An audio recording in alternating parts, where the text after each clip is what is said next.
Par les temps qui courent, Marie Richeux. Ce soir, avec Raoul Peck. La lutte des classes doit-elle se structurer autour d'idées claires? Si l'on répond oui, quelles conditions doivent être réunies pour que ces idées soient produites? Quelles conditions matérielles, conditions affectives, quelles amitiés, quels liens, quel silence?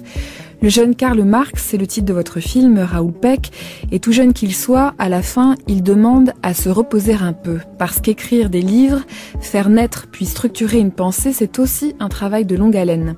Comme vivre l'amour, comme faire des enfants, cela demande du temps et de l'énergie. Cependant qu'ils prennent part à un tournant fondamental du 19e siècle, Karl Marx et Friedrich Engels traversent aussi leur jeunesse et ils font cela, ils vivent cela. Il n'est pas interdit de croire que penser la première chose avec la seconde soit éclairant. Le jeune Karl Marx sort en salle mercredi prochain. Bonsoir Raoul Peck et merci d'être là. Bonsoir.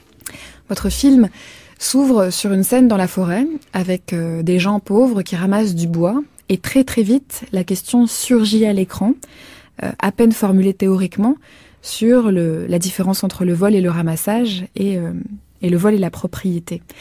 À partir de quand vous est-il apparu que cette scène dans la forêt devait ouvrir le jeune Karl Marx?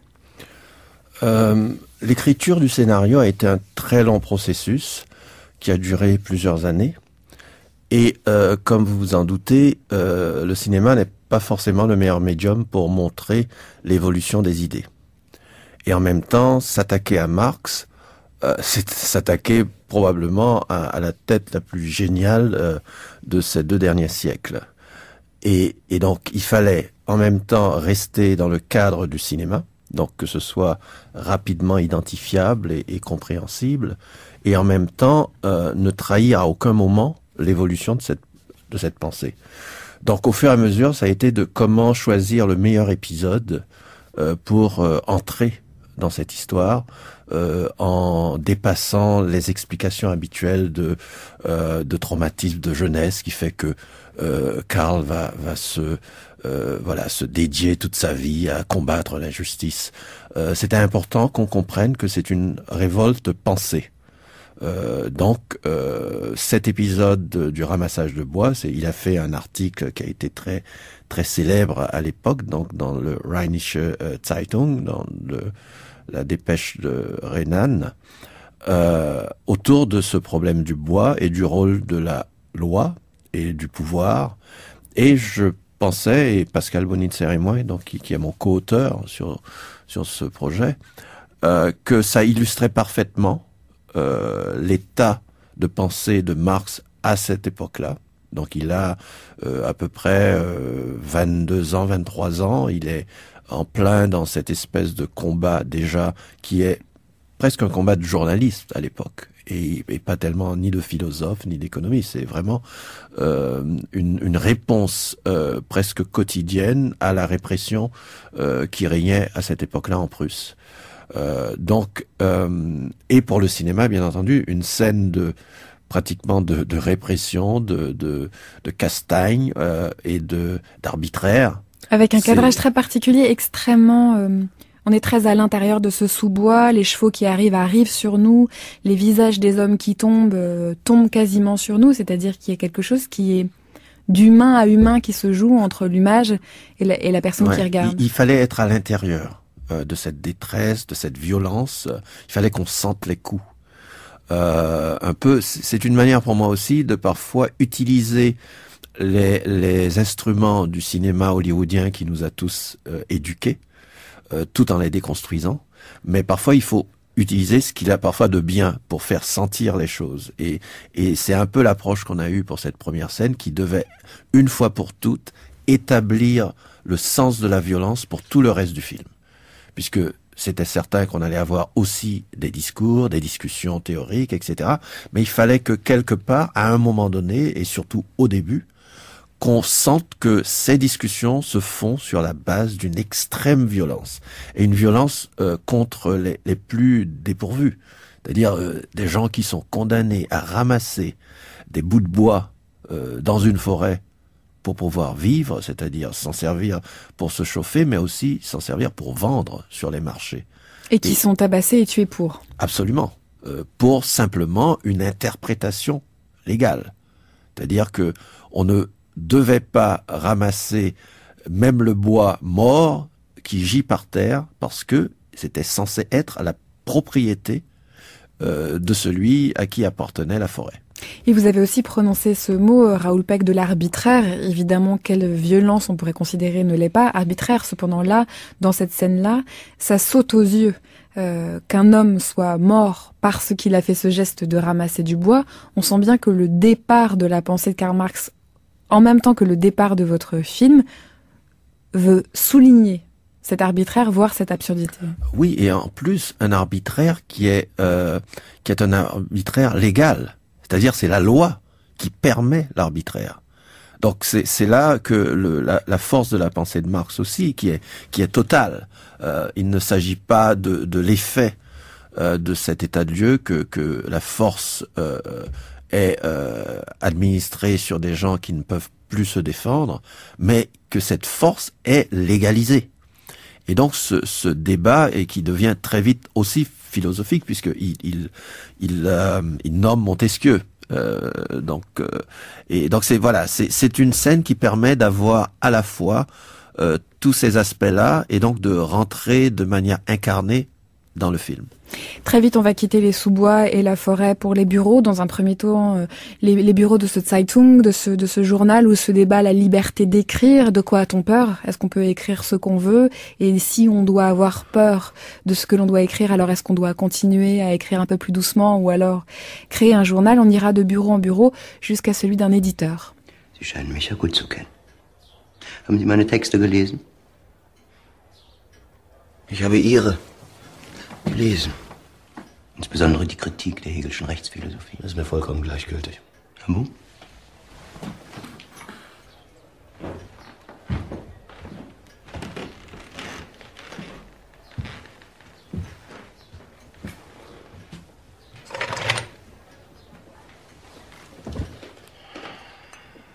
Chablis 1839.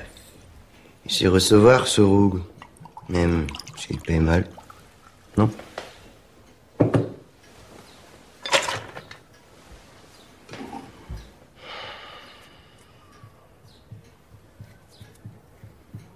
Ich habe noch nie etwas gelesen, was so präzise und so einnehmend gewesen wäre. Sie haben die Hegelsche Dialekte vom Kopf auf die Füße gestellt.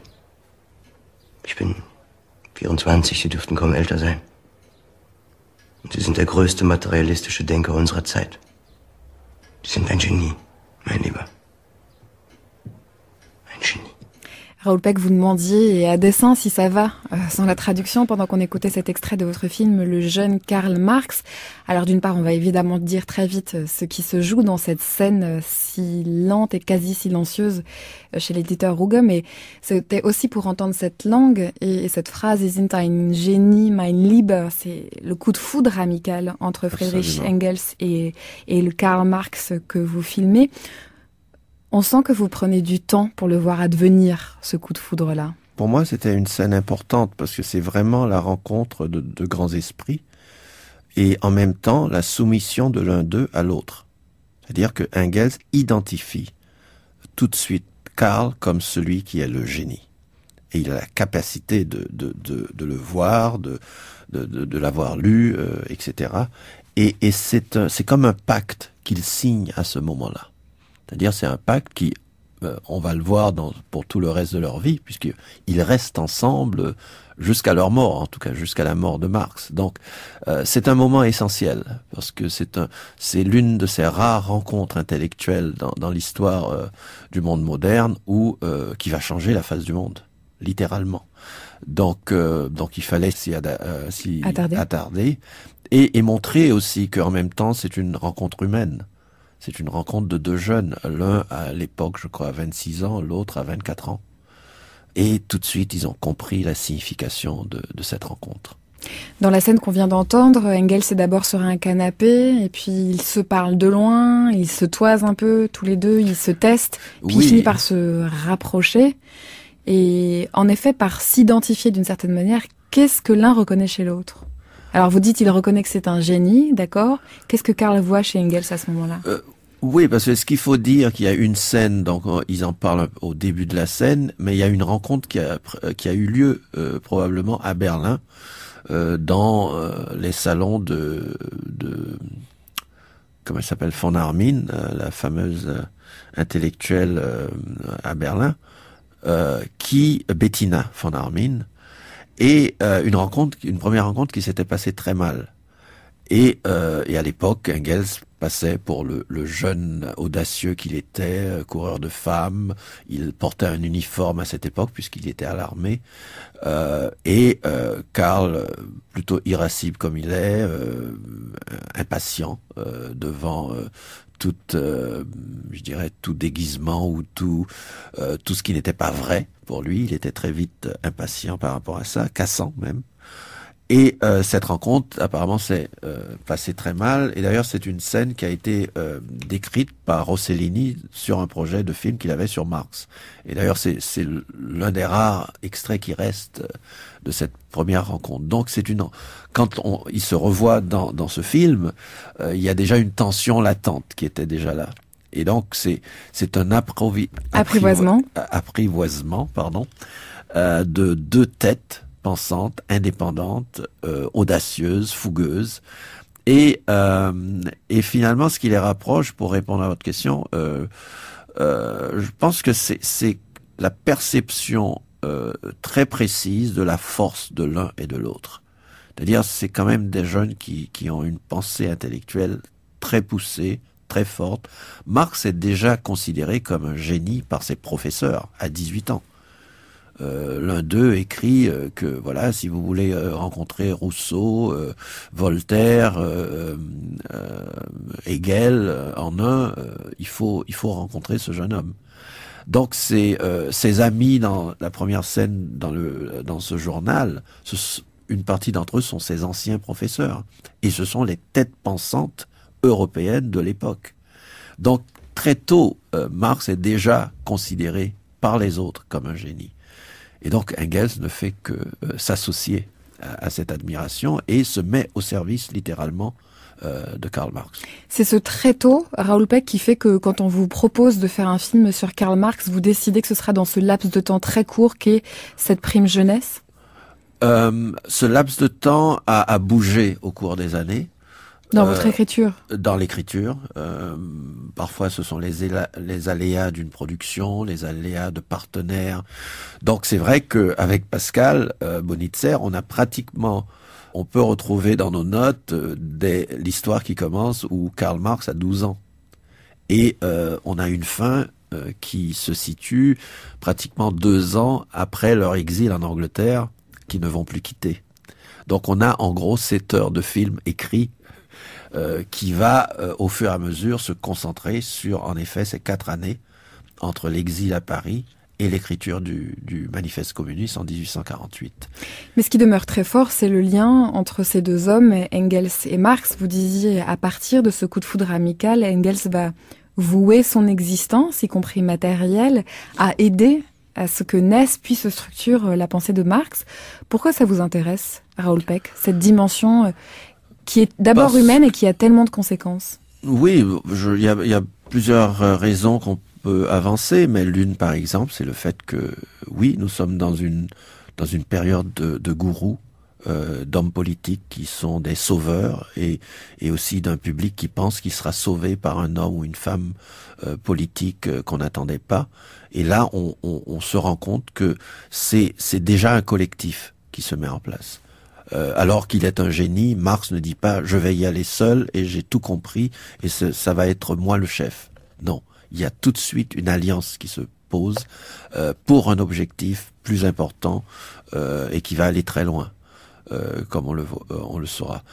Donc ça me plaisait, cette idée de c'est déjà du compagnonnage. 2, c'est jamais du 1. Absolument. Et on va le voir aussi avec Jenny Marx. Et on va y venir, oui. Et on va le voir avec Mary Burns. C'est des rencontres d'intelligence, de volonté, d'amis, parce que pour moi c'est un aspect important. Il fallait que ces personnages soient incarnés. Ce sont des aventures humaines. Ce ne sont pas des aventures simplement intellectuelles. Et d'ailleurs, c'est l'absence de cet aspect qui parfois va amener ces mouvements vers le crime. C'est le fait qu'on séparait la vraie vie, la vie privée, et l'intellect et la théorie. Il est tout le temps là, ce dialogue entre la vie privée et la théorie, et on a même l'impression que votre proposition à vous, personnel Raoul Peck, c'est de dire rien n'irait l'un sans l'autre. Marx ne vivrait pas sa vie d'homme, sa vie d'amoureux, sa vie d'amant, sa vie de père, s'il n'avait pas la possibilité d'écrire et de lutter, mais il ne vivrait pas la lutte et l'écriture s'il n'avait pas la possibilité d'être père, d'être amoureux, d'être homme dans ce siècle et d'être ami. On pourrait croire que c'est banal que de dire ça. Pourquoi c'est important ?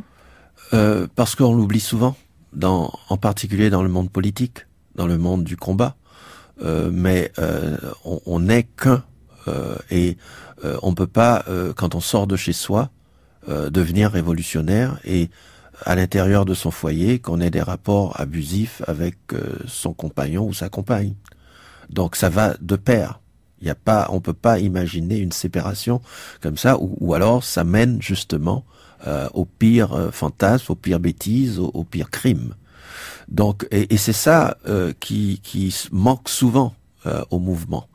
On le sait déjà si on prend 68, les années 68, les révoltes 68, les femmes ont subi cette espèce d'ostracisme que on leur disait souvent, mais votre problème spécifique, on va le régler plus tard. Parce que en ce moment, ce qui est le plus important, c'est de se battre contre l'État, c'est se battre contre le capital, et puis quand on aura gagné, tout ira de soi, et tout va se régler automatiquement. Ce qui n'est pas vrai, puisque le processus lui-même est tout aussi important que le résultat.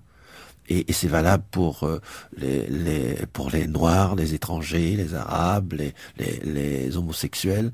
C'est souvent cette espèce de fausse contradiction entre l'ennemi principal et l'ennemi secondaire, ou le problème principal ou le problème secondaire.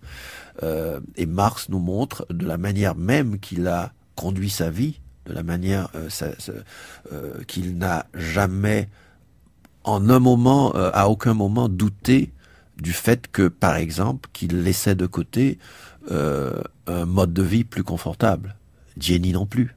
Jenny est fille d'une grande famille noble. C'est sa femme, donc. C'est Jenny von Westphalen. Et dont le demi-frère va devenir ministre de l'Intérieur de Prusse. Engels, son père, a tout un certain nombre d'usines en Allemagne et aussi des usines en Angleterre, à Manchester. Donc c'est vraiment un gosse de riche. Donc il pourrait mener une vie oisive, il avait tout son avenir devant lui. Or, ces trois personnages décident de se battre pour leurs idées, quel que soit ce que ça va les coûter. Et ça, c'est admirable et c'est important, parce que ça dit quelque chose. Ça dit quoi ? Ça dit qu'ils sont par exemple en mesure d'abandonner un confort, d'abandonner une sécurité. Pour le fils Engels, eh bien, il va peut-être pas l'abandonner, il va profiter de l'argent qu'il peut gagner dans les industries de son père pour le mettre au service de Marx et de sa famille. Jenny, on a l'impression, et Karl Marx, Jenny Marx, on a l'impression que c'est la condition même de leur lutte. Il me semble d'ailleurs que l'un d'entre eux dit « je dois rester pauvre si je veux continuer de lutter ». Oui, ça c'est Mary Burns qui dit ça. La femme d'Engels. La femme, la compagne d'Engels. Oui, parce que quelque part, d'ailleurs, je pense même pas qu'ils se posent très longtemps la question des conséquences du choix qu'ils font, parce que il y a pas pour eux d'autre option que de se battre. Ce sont des jeunes qui se rendent compte qu'ils vivent dans un monde qui est inégal, qui est injuste, où il y a beaucoup de répression, qu'il n'y a pas de réelle liberté. Un monde où il existe beaucoup de famine à l'époque, et un monde dans lequel une minorité abuse d'une majorité. Donc ils décident de se révolter contre ce monde. Donc ils ne réfléchissent pas longtemps sur les conséquences dans leur vie privée. Ce qu'ils voient, c'est qu'ils sont amoureux l'un de l'autre depuis très longtemps, depuis très jeunes, et ils décident de se marier et de partir en exil à Paris pour essayer de construire autre chose. Et d'ailleurs, ils ont un petit héritage au départ qu'ils dépensent rapidement, mais pas tellement en pensant au futur, puisqu'ils auraient pu dire on va pas dépenser cet argent. Non, ils ont profité de la vie, ils étaient jeunes. Donc ils découvrent Paris et ils dépensent tout leur argent et très rapidement ils se retrouvent dans une situation de pauvreté très grande alors qu'ils viennent d'avoir leur premier enfant. Donc tout ça c'est important parce que je dirais c'est la partie incarnée de la bataille qu'on mène, parce que c'est une bataille sur soi aussi. Comment par exemple résister aux avantages que peut donner la soumission. Comment résister aux avantages que donne la classe dont on provient. Et pour aller au bout de ces idées, il faut pouvoir ne pas être pris en otage, par exemple. Et c'est ce choix qu'ils font. Quand ils ont une attitude très saine vis-à-vis de l'argent. Ils ne se laissent pas intimider par l'argent. Et en même temps, quand ils en ont, ils le dépensent. Et quand ils en ont besoin, ils le demandent aussi. C'est-à-dire que le jeune Karl Marx que vous filmez, Raoul Peck, c'est aussi celui qui, si Engels ne lui envoie pas un mandat, ne peut pas continuer à chauffer, ne peut pas continuer à élever ses petits-enfants et à vivre avec sa femme. Donc il y a aussi, il y a aussi cette question-là. Oui, dans quelles conditions maternelles d'abord, on le voit réclamer son dû pour des articles qu'il a écrits. Farouchement. Et voilà.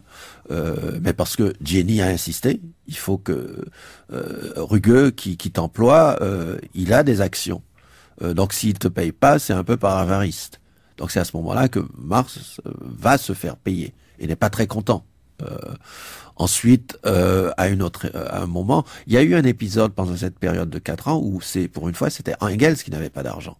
Il avait rompu avec ses parents, il voulait pas aller leur demander de l'argent, et c'est Marx qui avait un peu d'argent à ce moment-là qui lui a donné. Et qu'est-ce qu'a fait Engels? Il est parti dans le sud de la France, il a passé 4 mois avec les jeunes vendangères de l'époque, et à boire du vin et à faire l'amour. Donc il y a eu une période contraire aussi. Tout ça pour dire que c'est pas l'argent qui définissait ni leur amitié, ni leur action, ni leur pensée. Et quand, parce que vous le dites un peu facilement de dire, plus tard, il a été travailler dans les usines de son père. Il a rompu avec son père pendant plus de 2 ans. Et lorsqu'il se retrouve à nouveau en exil en Angleterre, après avoir été expulsé une deuxième fois de leur propre pays, ça il faut quand même le réaliser.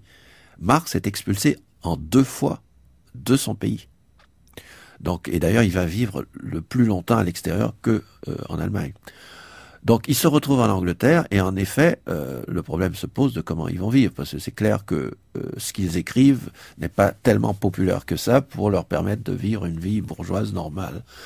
Et ils prennent la décision que Engels va travailler à nouveau chez son père. Et le père est très content puisque c'est une manière de contrôler le fils à nouveau.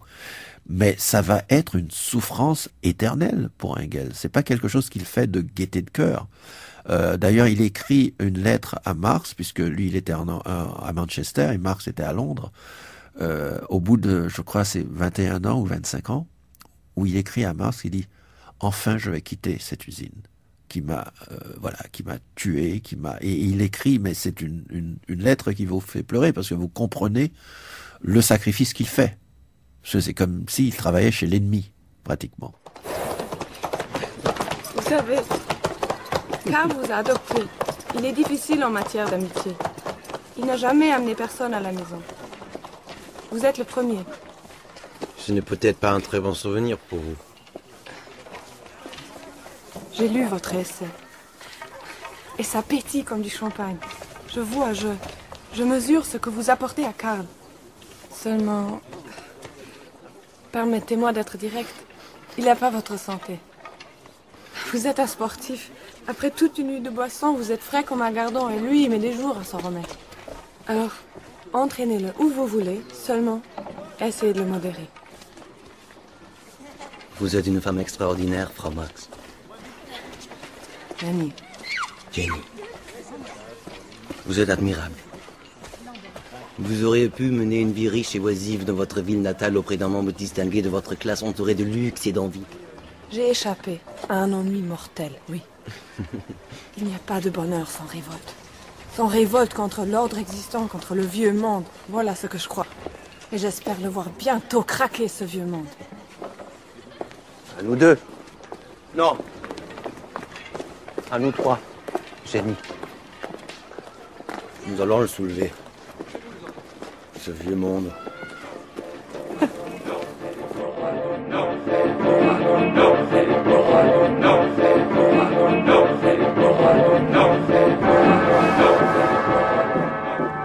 On n'a pas suffisamment parlé de Jenny, de sa femme, qui, depuis le début, depuis le mariage, au fond, c'est vraiment dévouée à la cause de son mari, mais qui a fait plus que cela. Ce n'était pas seulement la femme fidèle et dévouée restant à la maison, qui a eu aussi une action politique moins connue, en particulier à cette époque-là. C'est un extrait de Une vie, une œuvre, le documentaire que Thibaut Henneton consacré à la figure de Karl Marx sur France Culture. Et on entend ici la voix de Christian Laval dire combien cette figure de Jenny Marx que vous soulignez, que vous mettez tellement en scène à Raoul Peck, a été assez peu retenue dans les histoires qui se sont racontées autour de Karl Marx.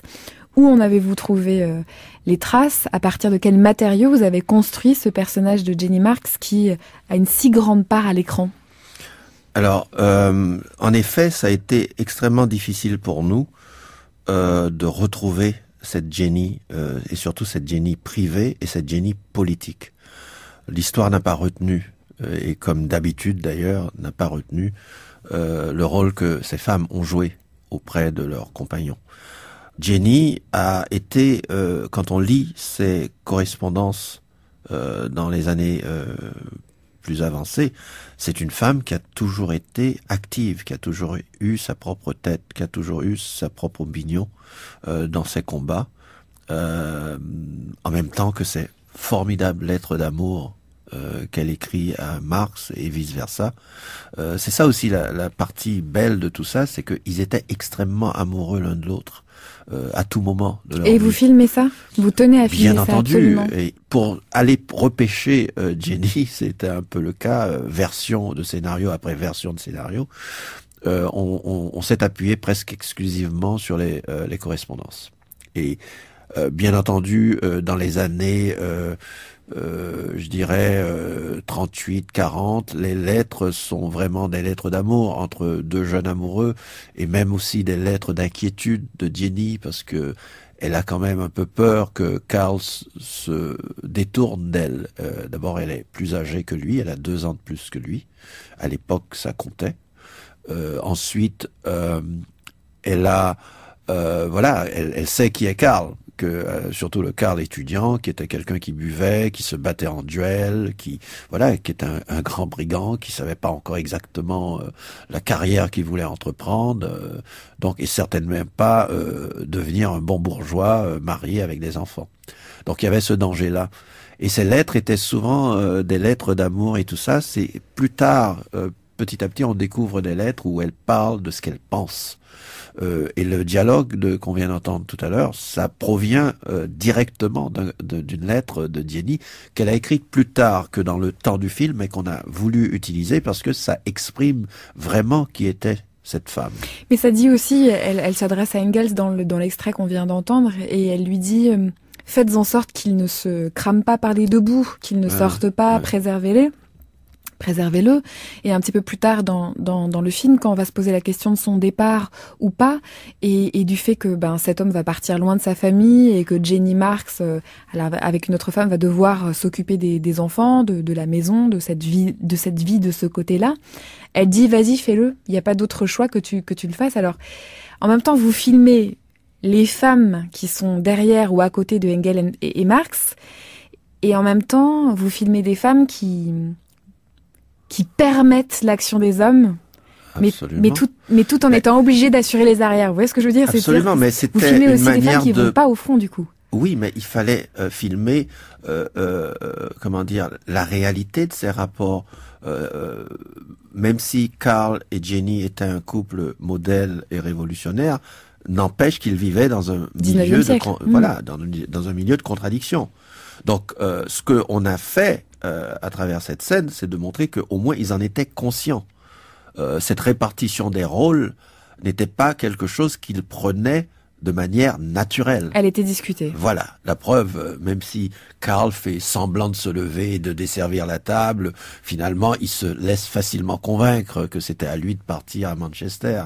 Et que quand Jenny, c'est ce qui est intéressant, c'est la soi-disant servante, Lenchen, qui dit « Mais non, il peut y aller, on va se débrouiller entre femmes. D'ailleurs, Engels nous a envoyé de l'argent, ça suffira, on va se débrouiller. » Moi, je trouvais ça fort que voilà, les femmes, elles problématisent la situation et elles prennent la décision de dire « Oui, allez, vas-y, tu veux aller boire, tu veux sortir avec tes copains, vas-y. » Mais ça veut dire que ils sont tous les deux conscients de ce rapport entre hommes et femmes.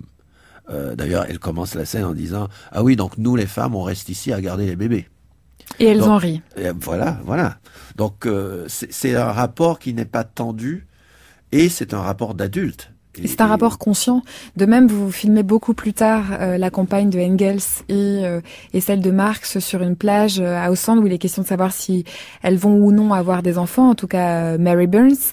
Et Mary Burns dit peut-être pas avec moi, mais peut-être avec ma sœur.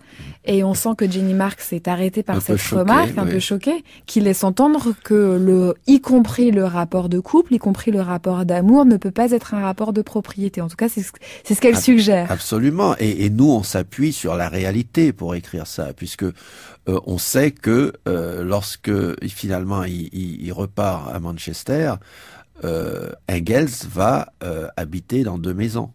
Il y a sa maison bourgeoise pour ses affaires et pour ses invitations professionnelles, et il a sa maison privée, en quelque sorte, où vivent aussi bien Marie et Lizzie. Et c'est un trio qui va durer toute leur vie, puisque à la mort de Marie, Engels va épouser Lizzie. Et donc c'est quand même une sorte de trio à 3 avant la lettre. Et connaissant Engels, coureur de jupons, je suis presque persuadé qu'ils ont eu une relation à 3. Donc, il fallait préempter un peu cette histoire en montrant que du côté de Marie, il n'y avait aucun problème. Que d'ailleurs, quand il dit Lizzie a l'air d'avoir bien envie d'avoir un enfant d'Engels. Et puis, elle est ouvrière. Et, les mœurs sont beaucoup plus, entre guillemets, libres dans ce milieu-là. Donc, elle y voit aucun inconvénient. C'est que si Engels a envie de faire un enfant, ou Lizzie a envie de faire un enfant avec Engels, à partir du moment où ils sont tous les deux d'accord, il n'y a aucun problème pour elle de forme ou ou d'éducation ou de ce qui se fait ou ce qui ne se fait pas. Alors en quoi c'est aussi une mode qui vient des États-Unis, c'est un retour très fort du scénario. Je veux dire, on peut pas imaginer, par exemple, les cinéastes de la nouvelle vague s'attacher à faire des biopics.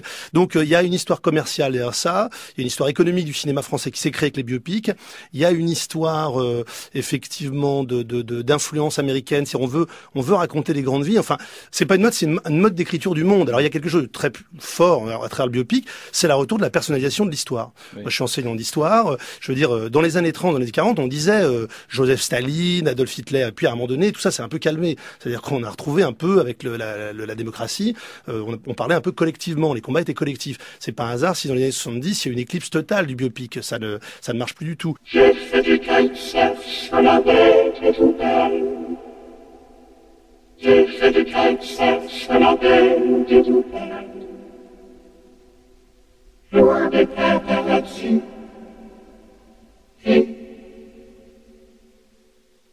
Je aime les nouveaux amortisseurs de sa Porsche Cayenne. Je aime les nouveaux amortisseurs de sa Porsche Cayenne. Loin de la forêt, loin du bruit. Et je s'ennuie.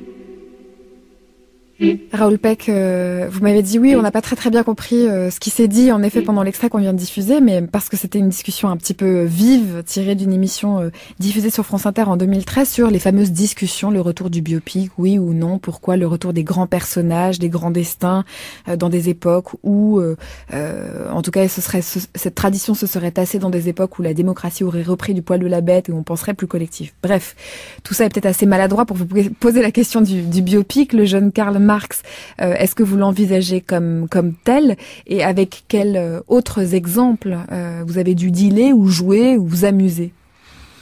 Alors, moi, ma position par rapport au cinéma, et surtout au cinéma dominant, elle est celle d'une tentative permanente de déconstruction. C'est-à-dire, j'ai grandi en grande partie avec ce cinéma américain. Dès mon plus jeune âge, j'ai compris, comme Baldwin l'a compris aussi, que du rôle aussi de ce cinéma, puisque ce cinéma véhiculait de la théorie, de l'idéologie, une vision du monde, et également consistait à vendre de la marchandise, etc. Donc, mon travail consiste à aller à l'encontre de ce cinéma. Et tout en me rendant compte que j'ai affaire à un public qui est largement éduqué par ce cinéma, influencé par ce cinéma. Abreuvé en tout cas. Abreuvé, donc qui a un mode de lecture qu'il faut quelque part déconstruire pour qu'il ait accès à ce que peut-être vous avez envie de lui raconter. Donc je suis, en tant que cinéaste, obligé de tenir compte de tout ça. Je ne fais pas un cinéma dans un vase clos ou dans un endroit qui est dépourvu d'influence. Donc, je serais totalement naïf de ne pas en tenir compte.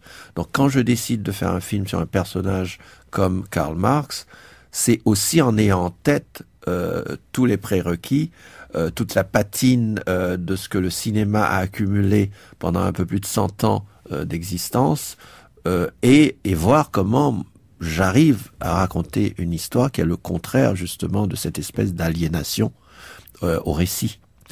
Donc un peu l'approche de brechtienne de dire voilà, on est dans l'histoire et en même temps on a une distanciation par rapport à l'histoire. J'ai parfois une autre manière de le dire, c'est-à-dire moi je veux qu'il y ait de l'émotion, je veux qu'il y ait des moments forts qu'on ressent au plus profond du ventre, mais je veux aussi que la tête fonctionne, je veux aussi qu'il y ait une réflexion en même temps. Et comment aller dans cette réflexion, bien sûr, sans arriver à couper l'attention du spectateur. J'ai pas intérêt non plus à le perdre dans l'histoire. Donc il faut faire en sorte qu'on ait un récit et en même temps d'avoir une certaine distanciation par rapport à ce récit. Et vous imaginez que c'est souvent très compliqué. Et d'autant plus compliqué quand on s'attaque à des personnes, alors le nom de Baldwin a fusé, mais c'est un autre travail, mais le nom de Marx, des personnes qui, dans leur vie, ont fait de la pensée et ont fait de la théorie un morceau capital, c'est le cas de le dire encore une fois.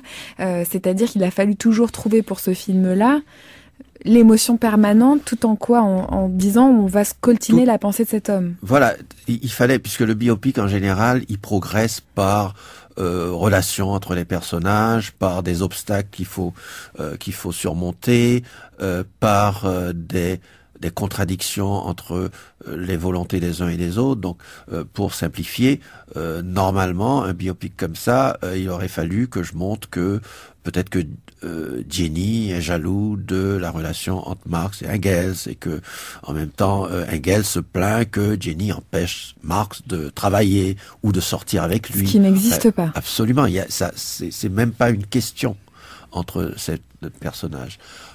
Or, je fais un film sur l'évolution d'idées et de combats. Donc, il fallait que je retrouve d'autres ressorts pour raconter ces histoires, sans en même temps perdre de l'émotion, sans perdre l'incarnation de ces personnages. Donc, ce qu'on a fait à un moment donné avec Pascal Bonitzer, mon co-scénariste, c'est de dire on va s'appuyer presque exclusivement sur les correspondances de ces personnages. C'est-à-dire, quand on lit ces lettres, d'ailleurs, qui sont publiées, on se rend compte que, voilà, dans ces lettres, il y avait bien entendu de la théorie, il y avait du politique, mais il y avait aussi beaucoup de privé. Il y avait leurs états d'âme, il y avait leurs moments de colère, il y avait, ils écrivaient beaucoup ils se moquaient beaucoup des uns des autres, ou des autres dirigeants, d'ailleurs. Engels aimait raconter ses histoires de jupons, également, il aimait dessiner des caricatures sur ces lettres, etc. Donc on découvre des personnages vivants, réels, avec toutes les contradictions de jeunes de cet âge-là. Ils sont dans leur vingtaine. Et à partir de là, on est beaucoup plus armé pour raconter cette histoire et on a moins peur que ça devienne une sorte de pamphlet théorique ou de films didactiques. Non, c'est justement, il fallait que ce soit un film vivant, avec des personnages vivants, avec, Marx fait l'amour avec sa femme, puis au final, ils auront 7 enfants, donc ça veut dire que à un moment donné, ça fait partie de leur quotidien. Donc toutes ces choses font partie du récit. D'une façon générale, toute action est un risque. Les grands philosophes ou les grands théoriciens, disons, de ce qu'on pourrait appeler la dimension éthique de la politique, c'est-à-dire pas les auteurs de systèmes, mais ceux qui se sont posé le problème de l'action en propres termes. Bon, alors Thucydide, Machiavel, Arendt, Max Weber, Gramsci, on en trouve dans plusieurs camps. Et Marx. Oui, Marx aussi, oui. Évidemment, Marx, ce qui complique les choses chez Marx, c'est que Marx avait un système. Alors, c'était un système d'explication, mais c'était aussi un système d'anticipation de l'avenir et de construction de l'avenir. Bon. Il y a une grande tension chez Marx, au fond, entre deux personnages qui sont évidemment indissociables l'un de l'autre, mais qui ne font pas tout à fait bon ménage. C'est pas seulement un Marx déterministe, c'est un Marx qui croit que l'action peut coïncider entièrement avec la logique du cours de l'histoire.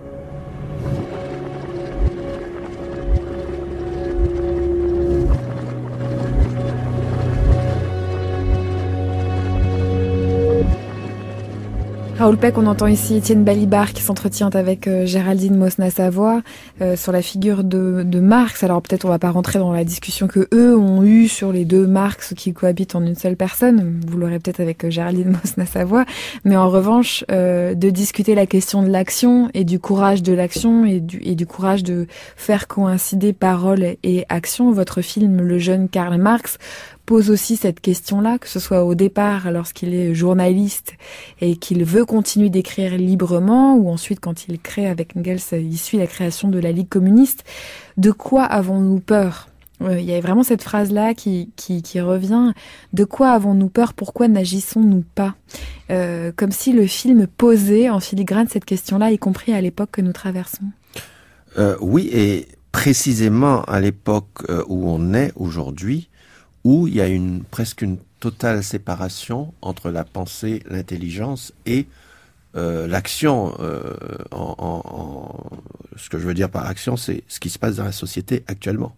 Comment répondre aux problèmes de notre société actuelle.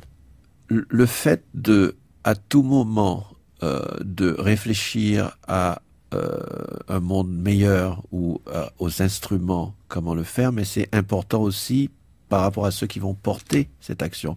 Quand Marx se met en colère en disant « l'ignorance ne va aider personne, ne peut aider personne », c'est en retour à d'autres dans le même mouvement ouvrier qui disent « voilà, il suffit de prendre 40 000 ouvriers, de descendre dans la rue et de tout casser ».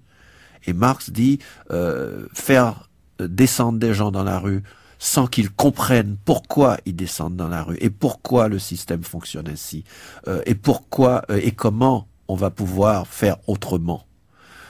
C'est criminel et là il est sans pardon pour ce genre d'attitude. C'est un peu ce que fait le populisme, même le populisme de gauche quelque part, qui peut aller même au culte de la personnalité ou même au mysticisme, comme le personnage de Weitling dans le film. Donc Marx a toujours été un grand éducateur également. C'est pour ça qu'il a souvent été journaliste. Quand en 1848, il rentre en Allemagne, pendant la Révolution de 48, il décide de rentrer en Allemagne avec tous les exilés, et Engels aussi. Engels va se battre sur les barricades, mais Marx y rentre, il fonde un nouveau journal. Parce que pour lui, c'est essentiel. Il faut éduquer, il faut apprendre, il faut critiquer, et c'est à travers cette critique, c'est à travers cette éducation collective qu'on arrivera à se battre de manière plus efficace. Donc il n'y a pas, non seulement il n'y a pas de contradiction, mais c'est même obligatoire si on veut y arriver. Et ça revient à ce que je disais en introduction, à savoir est-ce que la lutte sociale doit s'articuler autour d'idées claires? Et si l'on répond oui, quelles conditions réunir pour que ces idées claires soient produites? À la fin de votre film, Raoul Peck, le jeune Karl Marx, dit qu'il est un peu fatigué et que s'il veut continuer à les produire, ces idées claires, il va falloir se reposer. Alors bien sûr, on peut en sourire, et d'ailleurs, ils ont souri avec Engels sur la plage. On se reposera quand on sera mort, presque disent-ils. Cependant, ça pose la question de est-ce que ces idées claires, elles peuvent être produites pendant que la lutte a lieu? Et à quel point est-ce que la lutte laisse la place à la production d'idées? Et ce qui revient aussi, vous dites, il faut pouvoir tenir les deux ficelles, mais votre film montre aussi que c'est difficile. Absolument. Mais c'est ça, je pense qu'il faut avoir le courage de dire que c'est difficile. Tout combat est difficile. On ne peut pas simplement accepter une partie du combat, parce que c'est le risque d'arriver aux pires aberrations, voire aux pires crimes. Puisque c'est ce qui arrive, par exemple, après la naissance de l'Union soviétique, après la Révolution. Même Lénine, dans ses écrits tardifs, critiquait cet état de choses. Quel est ce monstre qu'on a fabriqué? C'était pas ça l'idée. Quand Marx dit l'émancipation de tous passe par l'émancipation de chacun, si à un moment donné on oublie cette partie, on n'a rien compris et on va créer des monstres. Donc c'est très dialectique tout ça, pour reprendre aussi un terme marxien. L'un ne va pas sans l'autre et l'un influence l'autre. Il faut pas les mettre en contradiction. Et changer le monde demande beaucoup de travail. Il suffit pas de suivre sa colère. Il suffit pas de suivre sa réaction spontanée face à une injustice. Il faut aussi penser comment réagir. Il faut aussi penser par quoi on va le remplacer. Il faut aussi d'ailleurs convaincre les autres de le faire avec vous. Parce que ça ne peut pas être une entreprise individuelle. Et donc c'est un combat, c'est un travail. Ces jeunes ont passé beaucoup de temps dans les bibliothèques, ils ont passé beaucoup de temps à étudier, à écrire, à lire. Marx était un jeune homme qui avait tout lu, pratiquement. Ça c'est Raymond Aron qui le dit, il y a eu deux hommes dans ce siècle qui ont tout lu, c'est Schumpeter et Marx. Et d'ailleurs, Engels lui ouvre les portes des bibliothèques, d'une bibliothèque en particulier, où vous montrez dans le film combien est-ce que la découverte de certains textes sont fondateurs. Donc c'est aussi cela que vous dites en filigrane, Raoul Peck, tout le temps, c'est lisez, lisez, lisez. Absolument. On a l'impression que c'est une injonction. Parlez les uns. Oui, il faut démystifier ce fait qu'il suffit de descendre dans la rue. Non, ça ne suffit pas. Et en même temps, vous faites dire à Marx, on ne peut pas se contenter d'interpréter le monde, il faut le transformer. Le transformer, c'est peut-être aussi descendre. Absolument. Oui, mais justement, c'est ce que je disais tout à l'heure, c'est théorie et praxis. Les deux vont ensemble. Et pour le clin d'œil à la fin du film où il dit je suis fatigué, mais c'est aussi pour faire comprendre que oui, ça fatigue. Oui, on ne peut pas être simplement exalté ou être porté par sa colère. Ça demande de l'intelligence, ça demande de la réflexion, ça demande d'apprendre aussi ce que les autres avant vous ont fait. Ça demande de connaître son histoire. Parce que si on ne connaît pas bien son histoire, on va faire des bêtises. Et on se rend compte aujourd'hui, même des gens de gauche, l'histoire que je raconte, ils ne la connaissent même pas. Parce qu'on est resté à des clichés. On a été totalement intoxiqué par les crimes qu'on a fait au nom de Marx, comme on pourrait être intoxiqué par les crimes commis au nom du Coran ou au nom de la Bible. C'est l'histoire des grandes écritures, c'est toujours comme ça. Mais on peut pas jeter l'ensemble dans les poubelles de l'histoire, comme a dit quelqu'un. Donc c'est important de se rendre compte que c'est aussi du travail. Moi, quand j'étudiais, j'avais la vingtaine, j'ai fait 4 ans de séminaire sur le Capital. Donc c'est un livre qu'on étudie, c'est pas un livre qu'on lit simplement. Ce serait trop facile.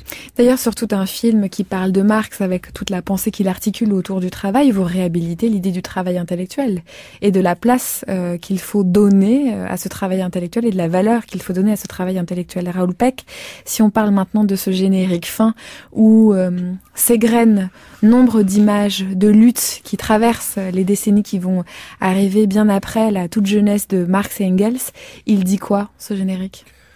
C'était une manière de boucler le cercle et de faire comprendre que toutes ces histoires sont liées et toutes nos histoires sont liées. qu'il y a un lien avec la Première et la Seconde Guerre mondiale, avec l'assassinat de Lumumba, avec les richesses du Congo, l'uranium du Congo permet de construire la bombe d'Hiroshima, les colonisations, que l'esclavage qui a vu la disparition de millions d'Africains est lié avec l'accumulation du capital qui va permettre la naissance de la révolution industrielle, etc. Et que l'exploitation qui continue, que quelqu'un comme Mandela qui apparaît à la fin du générique, Mandela était communiste, on a envie de l'oublier, mais qu'il a été sacrifié parce que les pays européens ont soutenu l'Afrique du Sud pendant trop longtemps, etc., etc. L'assassinat de Che Guevara, mais l'apparition aussi de Reagan et de Thatcher. Penser à un système. Et on finit avec les migrants. Les migrants n'apparaissent pas comme ça dans notre vie, à la porte de la chapelle. Il y a toute une histoire de plusieurs siècles même. Certains aujourd'hui voudraient séparer ces histoires, parce que c'est très facile de dire que voilà, la France ou l'Europe, on s'est développé, on est plus riche, maintenant qu'on a des problèmes, ce serait bien de faire des murs, comme ça on pourrait peut-être les solutionner nous-mêmes, ensemble, sans avoir à supporter le poids du reste du monde. Mais vous êtes déjà au milieu du monde, vous avez participé à l'exploitation de ce monde. Vous avez créé des pays de manière arbitraire parfois. Vous avez fait des guerres. Donc on ne peut pas comme ça décider historiquement que tout ce qui s'est passé avant ne compte plus. Et qu'on va juste régler nos petits problèmes de sécurité sociale ou on va essayer de construire ici ou là des baraques pour les migrants. Donc lire et étudier l'histoire. C'est essentiel, je pense, sinon on ne comprendra rien. Le jeune Karl Marx, c'est le titre de votre film Raoul Peck et il sort en salle mercredi prochain.